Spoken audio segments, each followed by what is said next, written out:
ভাই আপনার অনুভূতিটা কেমন একটু বলবেন? তেলের দীর্ঘ লাইন। অনুভূতি জি। ভাষায় প্রকাশ করা যাবে না ভাই।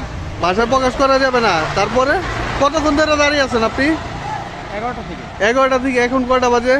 এখন বাজে অলমোস্ট 4:30। এখনো তেল পান নাই? অলরেডি কত ঘন্টা হয়ে গেছে? 11, 12, 1, 2, 3, 4।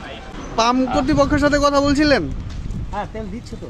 দিচ্ছে, কিন্তু এত লেট কেন? রেটটা তো এটা আর তেলই আসছে 1:30টার দিকে। ও, আপনি আসছেন 11টায় না?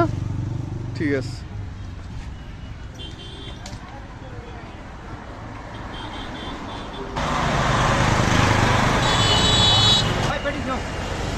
তো আপনারা দেখতেই পাচ্ছেন দৃশ্য, প্রায় পিছনে আরো চারিদিকে 500 বাইকের সিরিয়াল।